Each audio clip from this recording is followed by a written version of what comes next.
Jumpa lagi dengan saya, Tarolai. Kali ini saya akan membahas aspek-aspek apa saja yang perlu diperhatikan jika kita menggunakan Zoom meeting. Hal pertama itu adalah suatu Zoom session itu sebaiknya dipersiapkan dengan lebih awal. Hal itu bisa kita lakukan menggunakan schedule meeting. Jadi persiapkan meeting kita dalam suatu schedule meeting supaya settingan dan sebagainya sudah kita persiapkan jauh hari sebelumnya. Jadi kita bisa menggunakan schedule di sini, lalu kita set mau topik apa dari sisi meeting kita, mau diadakan kapan, jam berapa, lalu juga berapa lama durasinya, dan jika audiens kita itu juga ada yang berada di time zone yang lain, kita bisa memperhatikan ini menggunakan time zone mana. Dan jika meeting sessionnya ini adalah berulang-ulang, terutama misalnya pada bapak atau ibu guru yang mengajar dengan jam yang sama dan hari yang sama, kita bisa melakukan recurring meeting di sini. Selanjutnya, hal yang penting itu adalah waiting room. Waiting room itu adalah suatu fitur dari Zoom meeting yang sangat berguna, karena dengan adanya waiting room ini kita bisa mengkontrol siapa saja yang diizinkan masuk ke dalam Zoom meeting kita. Karena bisa terjadi kita membuat suatu Zoom meeting, mengundang si A, si B, si C, si D, dan seterusnya. Tetapi tidak ada menjaminan bahwa link Zoom yang kita sampaikan ke mereka itu tidak diteruskan ke orang lain di luar undangan kalian.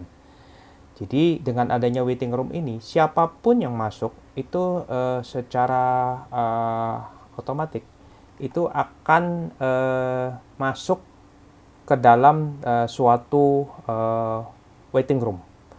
Jadi dia tidak serta-merta masuk ke dalam ruang meeting utamanya.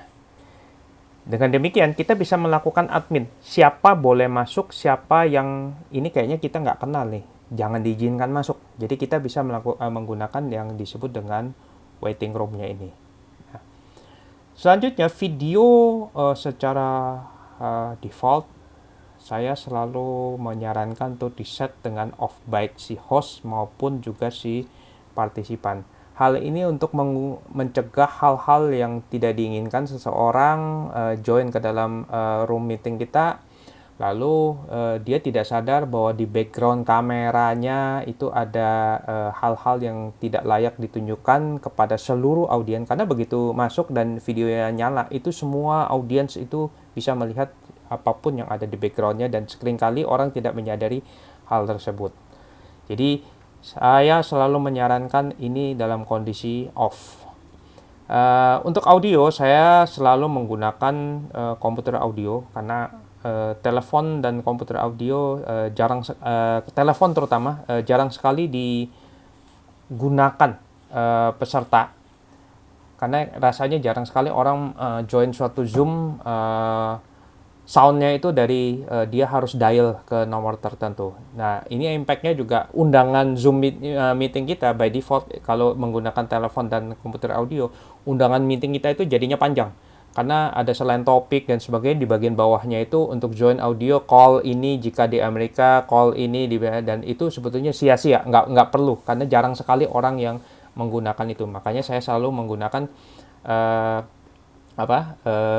settingan untuk komputer audionya saja.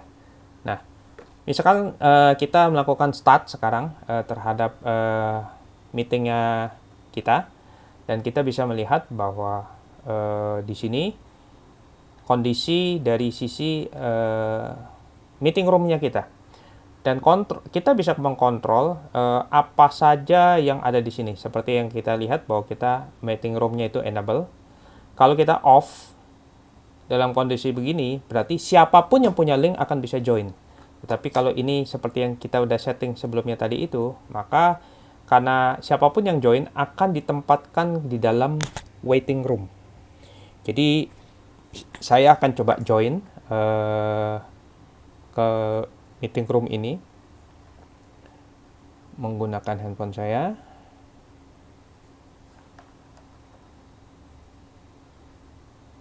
Dan kita lihat bahwa di sini akan muncul bahwa seseorang ada di dalam waiting room. Jadi kita bisa melihat di sini bahwa saya menggunakan dari sisi handphone menggunakan nama Black Rose, dan saya berada di dalam posisi waiting room sampai diizinkan oleh si host untuk masuk ke dalam ruang meeting. Ini yang saya maksud tadi, kita bisa mengkontrol siapa saja yang bisa masuk. Kalau tidak dikenal ya biarkan saja dia di dalam waiting room. Jadi kalau sekarang ini kita admit, maka dengan sendirinya saya juga akan join ke dalam ini, dan kita melihat bahwa karena saya set sebagai mute, maka by default semua orang akan dalam kondisi mute, masuk ke dalam ruangan dalam kondisi mute. Hal ini penting karena kadang-kadang kita lagi meeting tengah-tengah terus ada orang join masuk, terus mikrofonnya on dalam kondisi dia di ruangan yang berisik, ada suara background yang mengganggu sekali. Nah, bisa dibayangkan kalau Bapak atau Ibu sedang mengajar, terus ada murid yang telat masuknya, terus masuk dengan kondisi yang suaranya bising dan sebagainya. Makanya kita bisa set bahwa setiap orang masuk ke dalam meeting room itu dalam kondisi unmute. Dan kita bisa set kondisinya itu bahwa mereka tidak bisa meng-unmute dirinya sendiri. Jadi sudah dipaksa masuk dalam kondisi mute dan dia tidak bisa meng-unmute dirinya sendiri. Nah, itu juga sangat penting. Biasanya kalau dalam suatu webinar atau apa, suatu meeting room saya buka, lalu sebelum pembicara utama atau narasumbernya itu memulai acaranya, saya buka mute-nya itu. Jadi setiap orang bisa bicara dan sebagainya. Tetapi balik lagi, tergantung dari sisi acara formal atau enggak misalnya. Nah, bisa juga dibuka, misalnya dalam hal ini dibuka, setiap orang bisa bicara dan sebagainya. Lalu pada saat narasumber mau memulai, kita pertama-tama akan mematikan feature unmute-nya. Jadi si user tidak bisa unmute lagi. Lalu saya mute all. Jadi semua peserta saya mute all, maka akan sepi. Plek, semuanya mati. Jelep, suaranya akan mati dan tinggal si narasumber dan moderator saja yang suaranya bisa di unmute.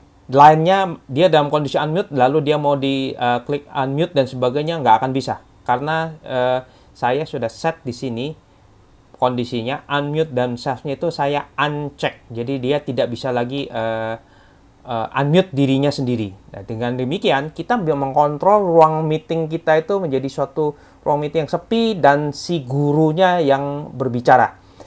Sampai pada saat sesi tanya jawab baru ininya saya buka. Unmute dan saya cek, lalu saya akan bicara. Silakan ada yang mau bertanya.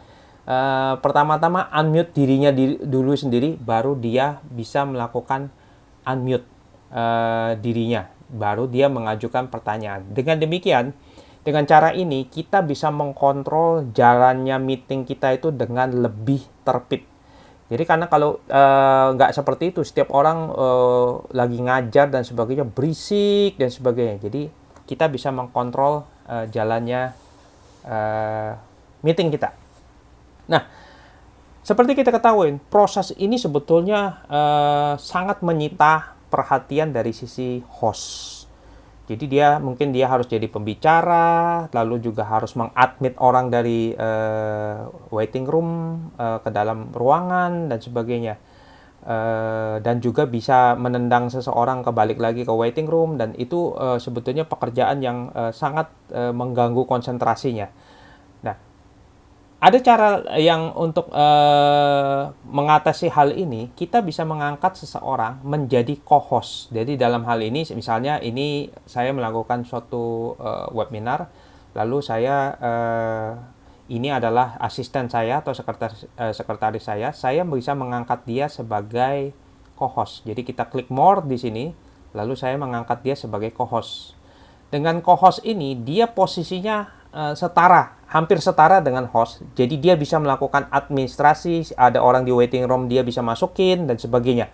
Dan dia bisa mute semua orang dan sebagainya. Sehingga host yang posisinya host sebagai narasumber itu bisa konsentrasi terhadap materi yang ingin dia sampaikan. Jadi dia nggak lagi diributkan dengan ada harus meng-mute seseorang dan sebagainya. Jadi itu bisa dibagi tugas kepada si co-host untuk melakukan hal itu.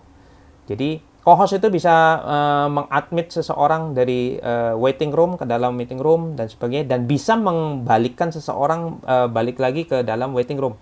Artinya, misalkan kalau ada 10 peserta di sini yang berisik sekali, kita udah minta unmute dan sebagainya, dan dia sangat mengganggu, kita bisa menendang dia kembali, seseorang yang ada di dalam meeting room itu dikembalikan lagi ke dalam waiting room. Jadi kita bisa mengkarantina dia balik ke dalam waiting room. Nah, hal ini sangat berguna kalau kita punya seseorang yang sebagai co-host untuk melakukan pekerjaan itu. Jadi kita si tokoh utamanya yang melakukan penyampaian materi itu bisa fokus terhadap materi dia. Jadi dia nggak usah diribetin situ. Nah, co-host ini itu hanya bisa di co-host maupun waiting room itu settingannya itu bukan di aplikasi Zoom-nya, tetapi ada di settingan di account dari sisi Zoom. Jadi kalian harus login di menggunakan browser ke dalam aplikasi Zoom-nya ini. Lalu di bagian setting kalian bisa melihat bahwa waiting room ini harus diaktifkan. Lalu di bagian bawah ini kita akan bisa melihat juga bahwa co-host itu juga bisa diaktifkan di sini. Karena by default ini adalah off. Jadi kalau ini dalam kondisi off, maka di dalam meeting kita itu tidak ada opsi untuk mengangkat seseorang menjadi co-host. Jadi kalau kalian melihat Zoom-nya kalian, kok nggak ada sih opsi untuk co-hostnya, berarti kalian belum mengaktifkan titik ini. Jadi ini harus di-on-kan dulu, baru seseorang bisa melakukan mengangkat co-hostnya itu. Jadi itu yang perlu saya sampaikan dari sisi bagaimana kita mengkontrol Zoom room-nya kita dengan cara yang saya sampaikan di situ. Yang kedua, bukan yang kedua. Selanjutnya itu adalah bagaimana mengkontrol dari suatu share screen. Jadi share screen by default itu saya matikan, jadi hanya host atau co-host yang bisa share screen. Audience tidak bisa. Jadi dengan adanya gini, kalau kita mau ada seseorang share screen, saya hanya orang yang kalau kondisinya ini, kalau ini dalam kondisi uncheck, berarti hanya host dan co-host yang bisa share screen.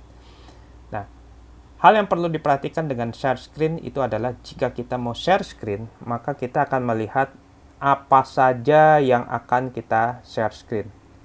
Nah, seringkali terjadi dalam suatu share screen itu kita mau share suatu video.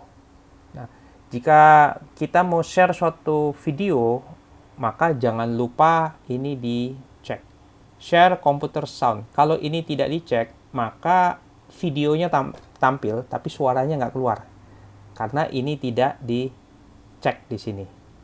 Jadi itulah yang perlu diperhatikan dalam sharingnya itu. Nah, sharing itu bisa dalam beberapa cara. Yang pertama itu adalah kita sharing desktop. Sharing desktop itu artinya kita share apa yang ada di layar kita. Jadi apa aja yang ada di layar kita, kita bisa share. Jadi kita akan tampak. Jadi sama seperti sekarang ini saya melakukan sharing menggunakan share screen. Berarti dalam satu screen itu saya melakukan sharing apa saja bisa tampak. Tetapi bisa jadi saya hanya mau share satu screen saja. Misalnya saya punya suatu WhatsApp dan sebagainya. Yang di-share itu adalah Windows dari sisi WhatsApp-nya, tetapi bukan satu screen-nya, tapi aplikasi si WhatsApp saja itu. Nah, itu yang bisa kita lakukan.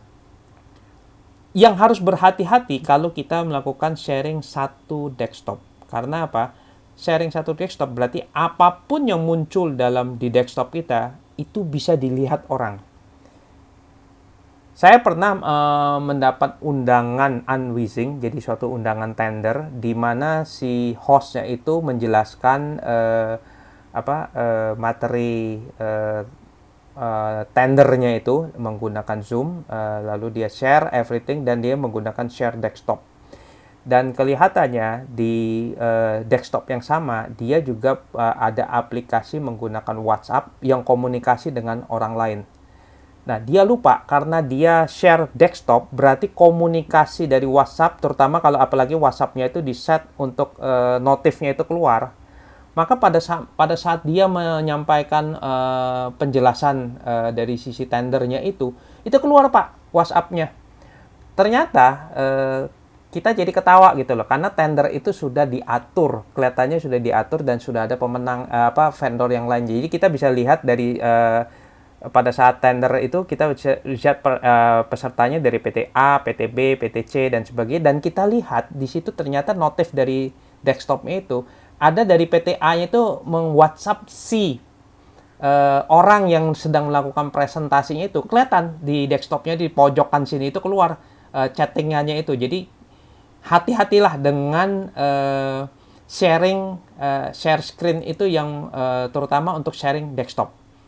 Nah, dalam hal ini misalnya kalau menggunakan desktop WhatsApp desktop itu, saya kasih contoh di sini, itu ada, jangan lupa itu di settingannya ini notifnya itu dimatikan desktop alert, apalagi show previewnya ini. Jadi jangan sampai pada saat yang seperti contoh tadi itu tender terus ada notifnya itu kelihatan. Ada WhatsApp si A masuk dan itu bisa dibaca orang, dan apapun yang di-share itu dibaca orang dan itu di-broadcast ke seluruh audiens. Jadi berhati-hatilah dengan sharing desktop. Jadi kalau mau menggunakan Zoom meeting dan sebagainya, pastikan tidak menggunakan browser yang ada notif keluar seperti itu. Jadi jangan sampai hal itu bocor karena gara-gara kita melakukan share screen yang mana kita menggunakan share desktop. Jadi satu desktopnya itu akan bisa dibaca orang rame-rame. Nah, itu mungkin yang bisa saya sampaikan dari sisi penggunaan Zoom meeting. Silakan jangan lupa subscribe YouTube channel saya dan nantikan lagi video-video lain saya mengenai hal-hal yang lebih menarik lagi. Terima kasih.